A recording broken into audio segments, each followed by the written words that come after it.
कुछ विक्टिम्स के बारे में, उनके नाम, उनकी जगह, क्या वारदात थी, इत्यादि इत्यादि, उस पर मैं अभी आऊंगा। लेकिन ये हुआ 16 को। दिल्ली पुलिस ने आके ये नोटिस दिया उनको कि हम आपसे चाहते हैं इन प्रश्नों का उत्तर।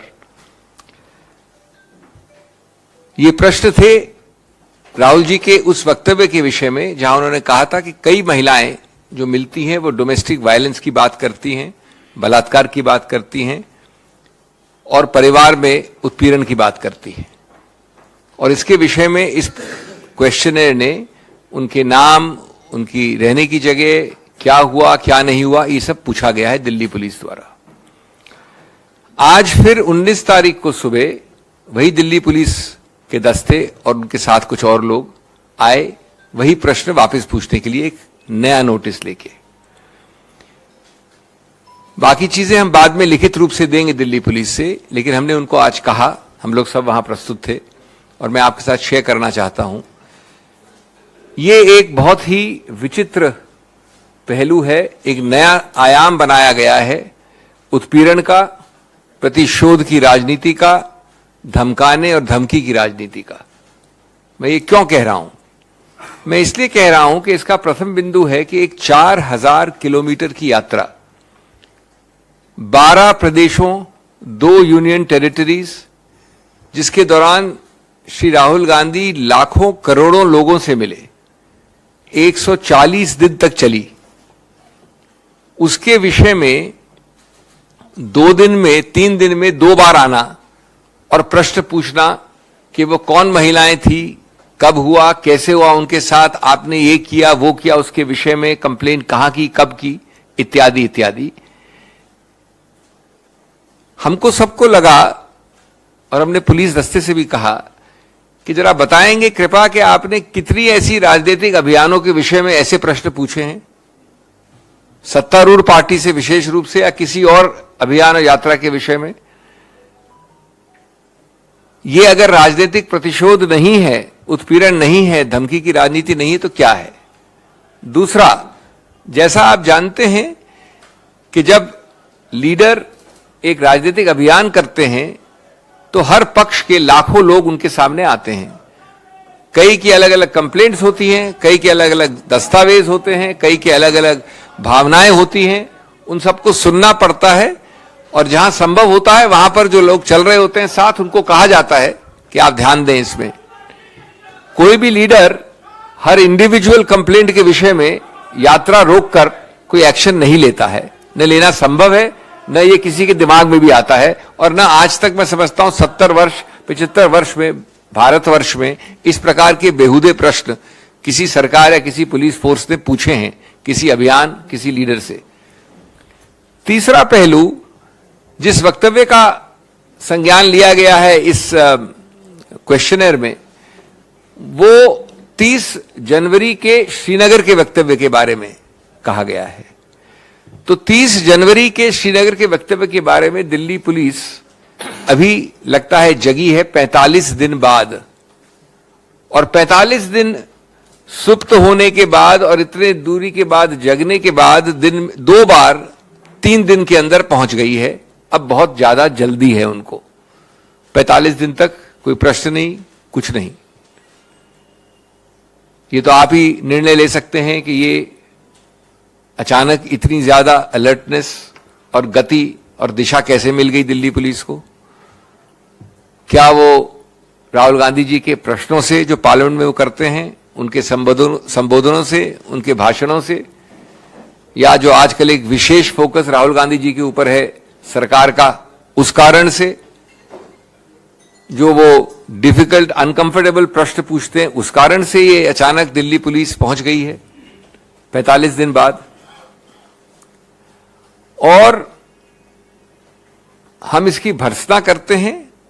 हम निश्चित रूप से जितने भी तथ्य हैं, जितने भी डिटेल्स हैं, उनको जोड़कर एक विस्तृत जवाब देंगे। लेकिन आज हम आपके समक्ष इसलिए आए हैं कि हम इस चीज की भर्त्सना करते हैं कि राजनीति को किस स्तर पे आपने गिराया है, किस प्रकार से आप हैरेसमेंट पे लगे हैं और किस प्रकार से आपने किसी सीमा को नहीं छोड़ा है। ये पूरा देश देख रहा है। राहुल गांधी जी के जो वक्तव्य पार्लियामेंट के अंदर हैं या बाहर हैं, उनका आप एक प्रकार से प्रमाणित कर रहे हैं। असहिष्णुता की चरम सीमा हो गई है, उत्पीड़न और धमकी और प्रतिशोध की भी। तो हम बाकी रिप्लाई अपने विस्तृत रिप्लाई में देंगे, जो आपके साथ बाद में शेयर होगा। Friends, I want to very briefly tell you that of course a lot of strange things happen day in and day out with this government, but this is one of the most bizarre things which we have seen in the last few days and today morning. On 16th morning, Shri Rahul Gandhi was served with a notice by Delhi police, and I forgot to mention in Hindi, which I am saying now, that all of this relates to a speech in Jammu and Kashmir and mostly probably events outside of Delhi, in respect to which Delhi police has suddenly assumed jurisdiction. The Delhi police notice of 16th of March asked a 2-page long list of questions from Shri Rahul Gandhi about his comments on 30th January in Jammu and Kashmir, about women along the march who had come and complained to him about domestic violence, about molestation, about harassment at different parts and different times. The questionnaire asks details of these women, places, dates, etc., etc. On 16th, the police team which came was told and went back satisfied that such amount of details required will take a minimum of 7 to 10 days. And there was no protest on that time period. Today, therefore, we were even more astonished when 2 days later, on 19th today morning, the same police team with some additional persons landed up again with the similar questions and similar questionnaire. Friends, there are 4 or 5 facets here which need underlining and and the attention of the nation through you. Firstly, for a 4,000 kilometer, 12 state, 2 union territory, approximately 140-day yatra, a political campaign, where Shri Rahul Gandhi interacted with lakhs and crores of people of diverse nature, lakhs and lakhs of people. He is asked questions about those women who had allegedly complained to him about molestation or domestic violence, etc., and asked to give dates, places, details. We will, of course, collect and collate all data and revert in the shortest time available, but that is not the point. The point is that has it ever been true in India of 75 years that such kind of questions are asked about a political abhiyan, a political yatra from any other political party, most importantly the ruling party? It is unprecedented, unheard of, and smacks of the worst kind of pettiness. Second, as we all know, such campaigns involve a diverse cross-section of people who join the campaign on an ad hoc basis and air several diverse grievances of all kinds, men, women, and the grievances are listened to with sympathy, and where possible it is passed on to the people walking along, or they are advised to take appropriate action.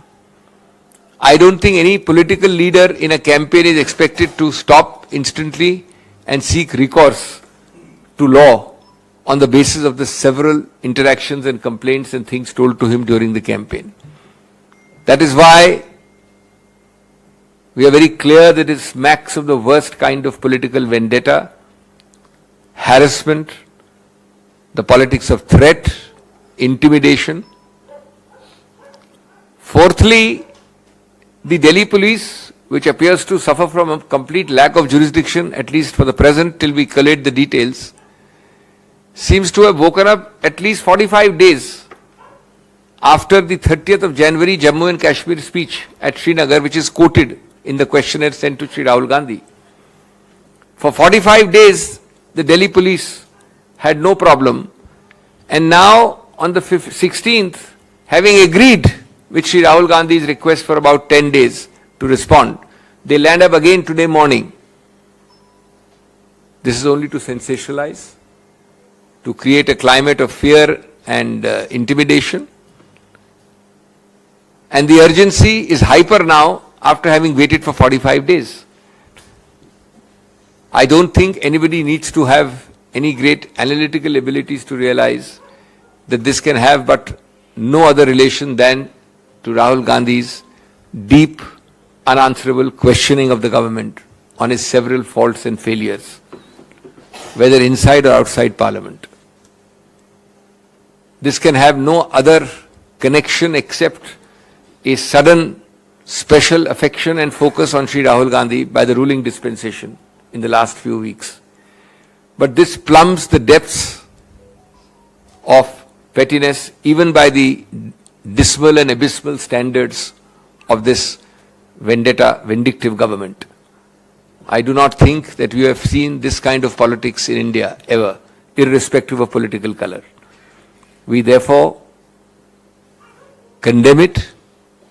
We will of course have detailed replies factually, but we want to bring to the attention of the nation that this is completely unheard of in India, but it is completely expected of the ruling dispensation. बात आपको विस्तार से बताई, मैं सुबह bite दे चुका हूं।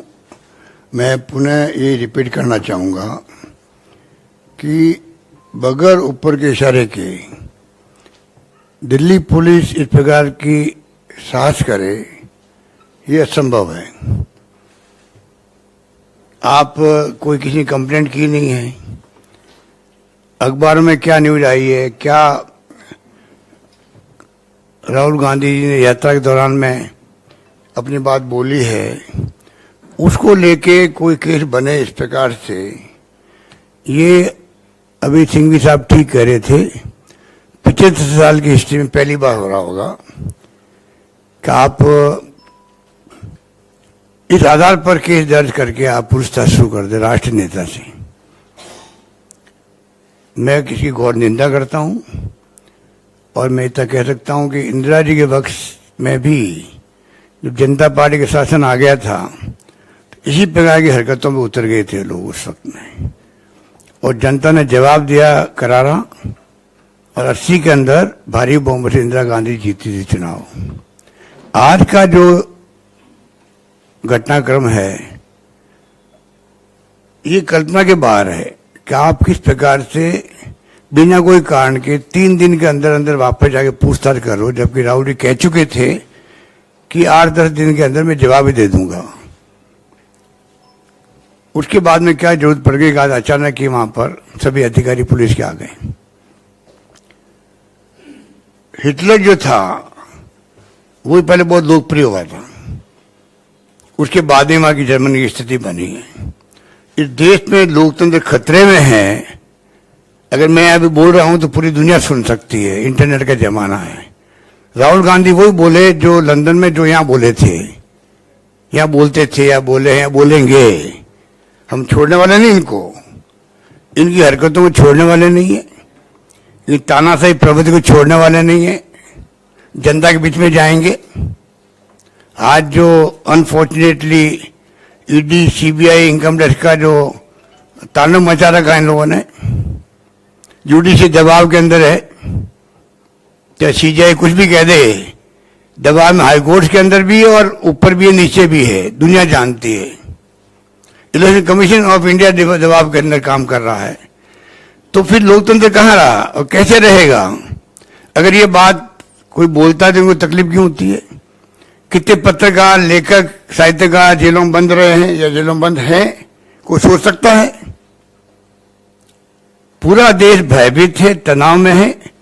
और राहुल गांधी जी के मुद्दे थे, महंगाई का मुद्दा था, बेरोजगारी का था, नॉन वायलेंस का था, प्यार मोहब्बत से रहो आपस के अंदर, क्या बुरी बात कही। और गरीब अमीर के बीच खाई बढ़ती जा रही है। चारों मुद्दों को जनता ने एक्सेप्ट किया कि ये मुद्दे बहुत भयंकर है, हिंदू मुस्लिम के नाम पे राजनीति ये कर रहे हैं, कब तक करते जाएंगे? अल्टीमेटली जनता समझ जाएगी कि इनकी कथनी में करनी में अंतर है, झूठे वादे करके सत्ता में आ गए हैं। पर जिस प्रकार से हालात देश में बने हैं वो चिंता पैदा कर रहे हैं देशवासियों के दिलो दिमाग के अंदर। हालात बड़े गंभीर बनते जा रहे हैं और इसलिए इस प्रकार की हरकत भी पहुंच गई आज दिल्ली पुलिस द्वारा मैं नहीं मानता कि दिल्ली पुलिस खुद आगे बढ़ के पहल कर सकती है, कोई कारण ही नहीं लगता है।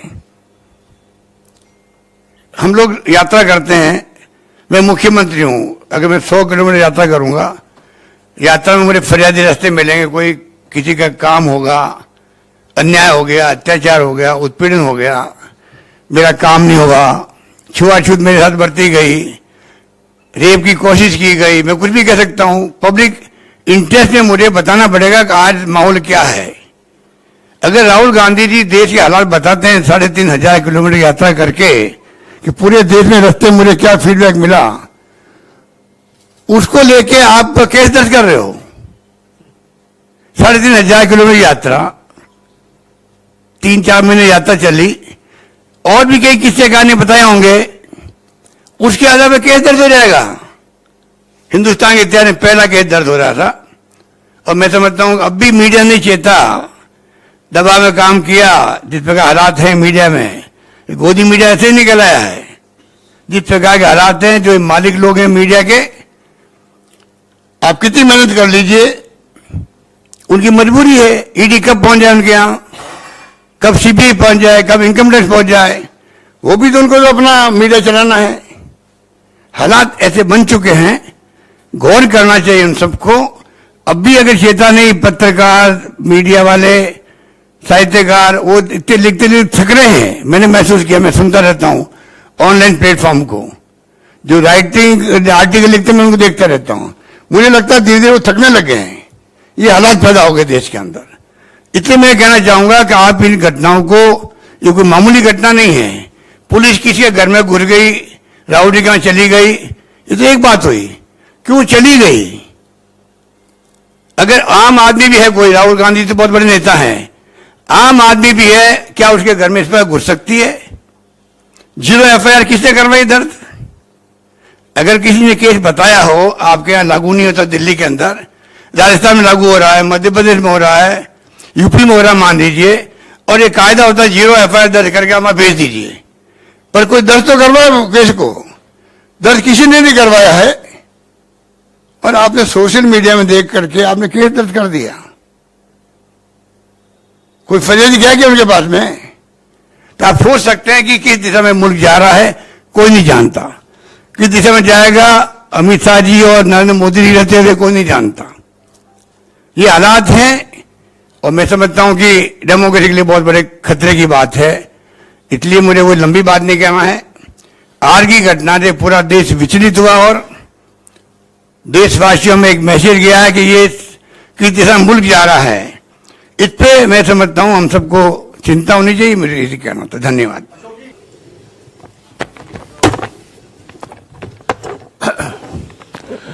साथियों, अभिषेक सिंघवी जी ने और अशोक गहलोत जी ने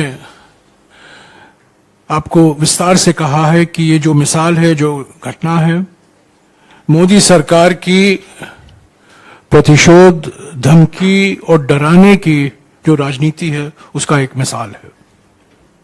मैं एक बात इससे जोड़ना चाहता हूं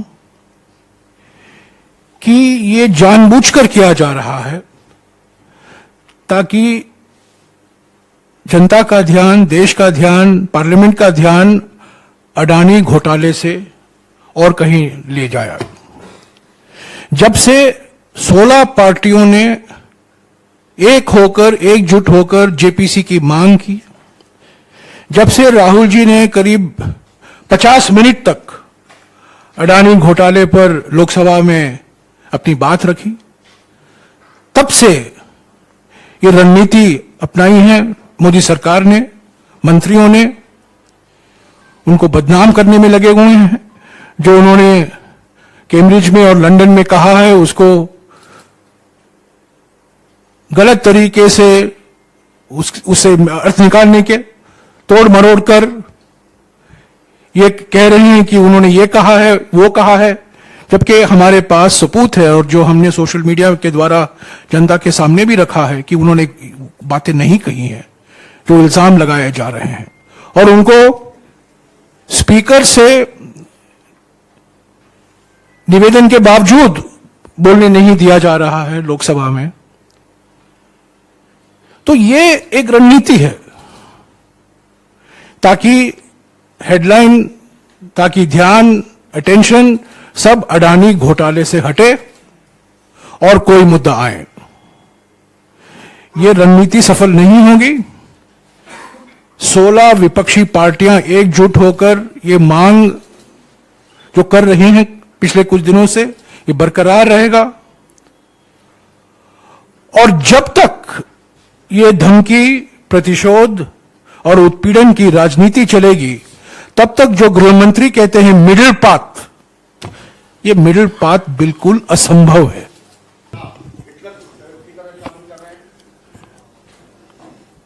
जो हालात बने हैं 9 साल के अंदर, जिस रूप में कानून का राज लगता आपको, जिस प्रकार से घुस जाते हैं ईडी वाले घरों के अंदर, इनकम टैक्स वाले पड़े रहते हैं वहीं पर, निकलते नहीं है। वो के ऊपर से आदेश आएगा तब निकलेंगे हम तो। सीबीआई वाले घुस जाते हैं घरों के अंदर, हो क्या रहा तमाशा। और एक नया मॉडल शुरू कर दिया अमित शाह जी ने सरकार गिराने का। कर्नाटका, महाराष्ट्र, मध्य प्रदेश, नया मॉडल इन लोगों का, हॉर्स ट्रेडिंग करके सरकार को गिराओ। ये लोकतंत्र है यहां पर। ये तो ठीक है, सरकार बढ़ गई राजस्थान की, कमी नहीं रखी इन लोगों ने गिराने के लिए राजस्थान सरकार को भी। इसलिए आज हालात बहुत गंभीर है, सोचना पड़ेगा सबको, और सोचने का समय आ गया है।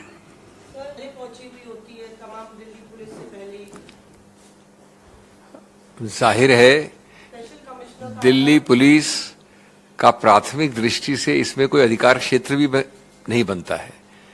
दिल्ली पुलिस 2 दिन पहले आके ये मान के गई कि 10 दिन बाद आएंगे या 8 दिन बाद देखेंगे। अब आपने बाकी जो उदाहरण दिए उन सबके साथ दूसरी बार 3 दिन में पहुंच गई है। उनको मालूम है कि ऐसी यात्रा के विषय में ऐसे प्रश्न नहीं पूछ सकते, और अगर पूछें तो पर्याप्त समय देना पड़ेगा। उनको ये भी पूरी तरह से मालूम है कि जो उन्होंने खुद लिखा है वो 45 दिन पहले की घटना है। तो मैं समझता हूं कि इसमें प्रतिशोध के अलावा कोई कारण हो ही नहीं सकता, और ऊपर से इंस्ट्रक्शंस आए हैं। मैं कोई स्पेशल कमिश्नर के बारे में थोड़ी कह रहा हूं, मैं किसी कांस्टेबल के बारे में थोड़ी कह रहा हूं। ये तो सीधे ऊपर से इंस्ट्रक्शन आते हैं। मैं तो उनकी गलती भी नहीं मानता, जब गलती तो उनकी है जो उनके मास्टर्स हैं।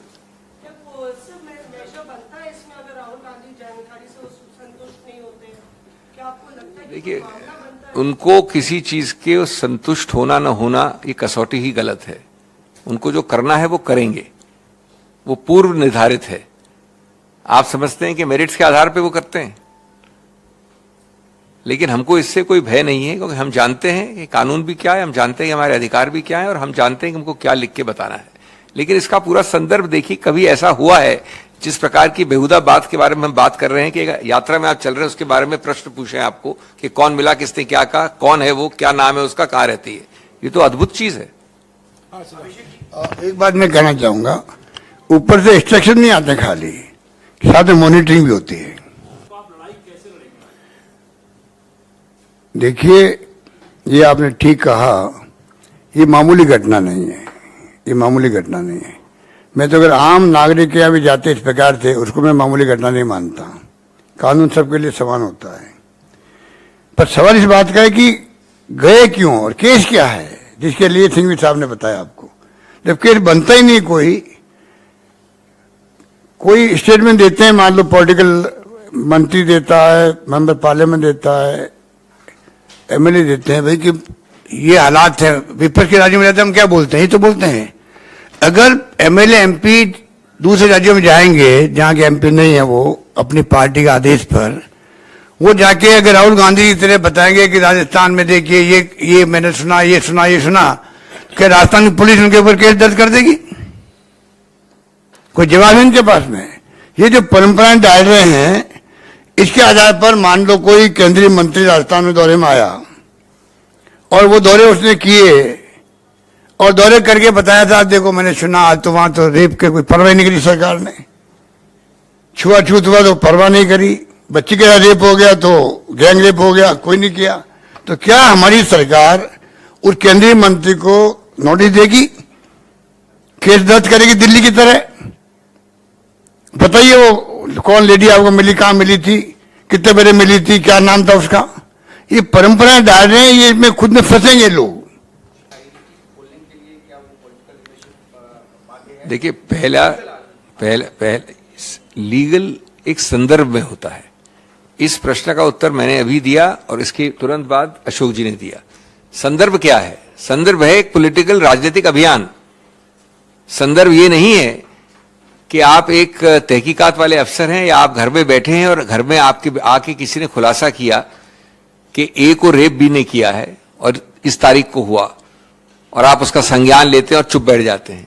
एक यात्रा में आरोपित, अब सच्चाई क्या है अभी तो सिर्फ एक क्वेश्चनर आया है, लेकिन पुलिस का ये कहना है कि जिसने आके आपको क्या पूछा, क्या बताया, कौन है, ये यात्रा के संदर्भ में तो कभी कोई कानून, कोई भी नहीं कोई कानून कह सकता कि कोई यात्रा कर रहा है व्यक्ति तो वो कोई गलत काम या गैर कानूनी काम कर रहा है अगर वो यात्रा तुरंत रोक कर सबसे निकटतम पुलिस स्टेशन में जाके दर्ज नहीं करवाए एफआईआर।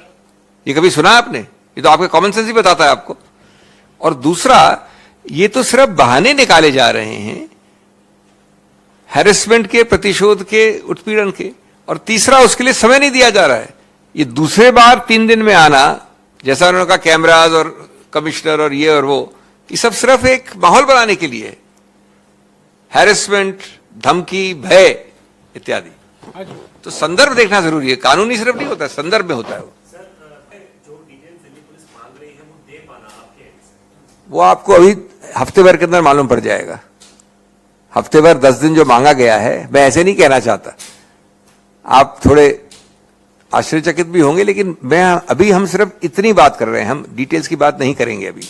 हम सिर्फ इतनी बात कर रहे हैं कि ये प्रश्नोत्तर वाला जो क्वेश्चनर है यही पूरी तरह से अवैध है, राजनीतिक प्रतिशोध की चीज है और इसका कोई भी आधार नहीं है।